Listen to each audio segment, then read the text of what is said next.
Shalom, shalom, como vocês estão? Haverim Tovim, bons amigos. E hoje iremos falar sobre Shavuot e Pentecostes, então fica ligadinho aí.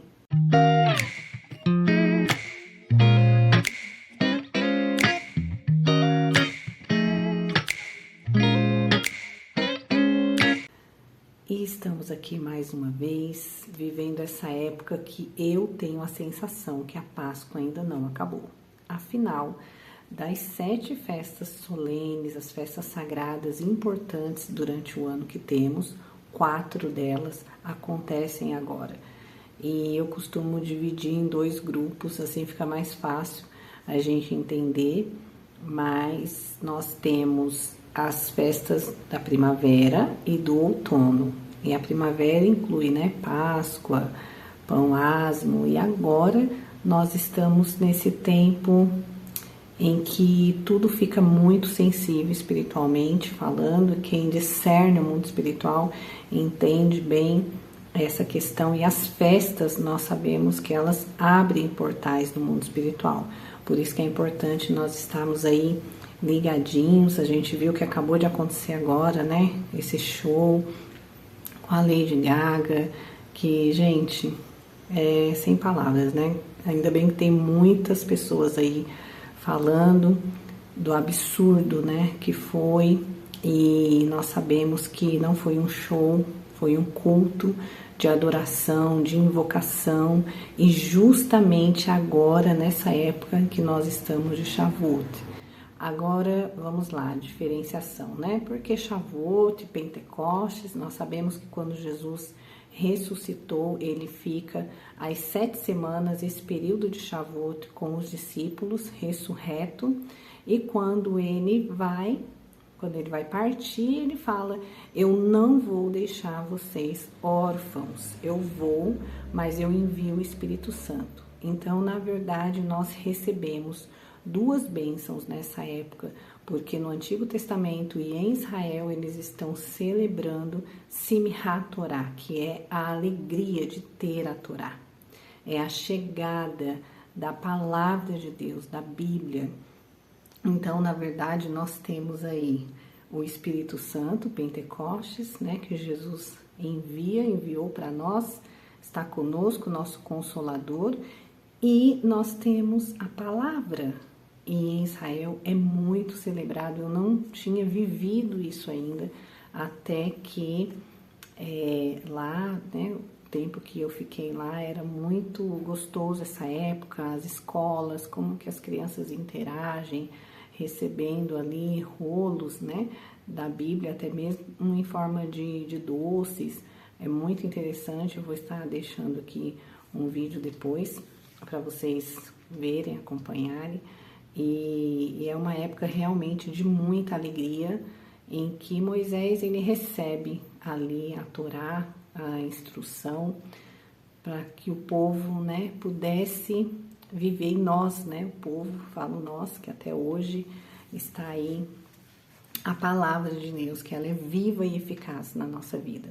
Então, tudo iniciou ali no Monte Sinai com Moisés, Moshe em hebraico, e é muito lindo, e a gente precisa estar atento e celebrando. Então, para mim, hoje, a Páscoa, ela só termina com o Pentecostes, com o Shavuot. É um encerramento. Para mim, é como se fosse uma chave que fecha mesmo esse ciclo das festas da primavera. E depois, mais à frente, nós teremos o Rosh Hashanah e o Yom Kippur, que também é muito importante, Sukkot, Festa das Cabanas, que começa aí em meados de setembro, geralmente aí dependendo das datas no calendário. Então, é importante para nós termos esse conhecimento do calendário judaico, das coisas que vem nessa sequência. E eu te desafio até você fazer uma análise da sua própria vida.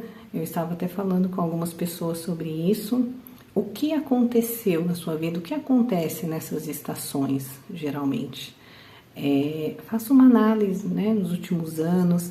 Geralmente, a gente vê agora em 7 de outubro, de 2023, era Yom Kippur, né? Era final de festa de Rosh Hashanah, onde aconteceu esse horror, e está aí, né, até agora o resultado. Então a gente vê que realmente os portais abrem no espiritual. Essa renovação que houve também de principados que entraram no Brasil através, né, ali do Rio de Janeiro. Esse show da Lady Gaga, voltando aqui um pouquinho, a gente sabe que foi na mesma época, um dia de diferença do que foi o da Madonna no ano passado. Estão falando que o ano que vem vai ser o U2. Então o inimigo, ele quer também estar renovando, e a gente precisa entender que ele pega, né, as coisas santas e distorce para profanar. E nós, como igreja, a gente precisa ter esse entendimento e desligar, nós temos poder para isso, desligar tudo que é ruim, tudo que não vem de Deus na nossa nação, e a igreja pode fazer isso no mundo espiritual. E nós precisamos sim celebrar, eu tenho isso assim comigo, as festas bíblicas, sim, elas são importantes para nós. E a gente vê aí as trevas discernindo e entrando por esses portais espirituais para entrar na vida das pessoas, para destruir, que nós sabemos, né, que ele veio para isso. Satanás veio para matar, roubar e destruir. E nós precisamos estar atentos, né? Estamos vivendo dias difíceis e precisamos de todas as armas espirituais que tivermos para guerrear mesmo e nos mantermos na presença do Senhor. E depois eu vou deixar mais coisas aqui, a gente vai gravar um vídeo, parte 2, falando os detalhes. Se você quiser, coloca aqui, coloca nos comentários, se você quer a parte 2, né, desse vídeo. Eu tô falando que eu vou gravar, mas não, calma. Vamos ver os comentários, comente, e aí eu trago mais informações de como que é realmente essa festa, esse tempo de Simchat Torá em Israel, da alegria de ter a Torá. Agora esse ano vai ser dia 1 e 2 de junho, são 2 dias de celebração, né, onde o país fecha, é feriado, e é feita a leitura da Torá e a leitura dos 10 mandamentos, e também do livro de Ruth nas sinagogas, porque nós sabemos que tudo aconteceu ali nessa época, né? O livro de Ruth foi a época de Shavuot, e a tradição judaica também diz que Davi, o rei Davi, faleceu em Shavuot. Então, não tem como deixar passar em branco essa época, esse tempo. E as pessoas em casa fazem jantares festivos. Aí eu conto todos os detalhes no próximo vídeo, tá bom? Shalom, letra ut.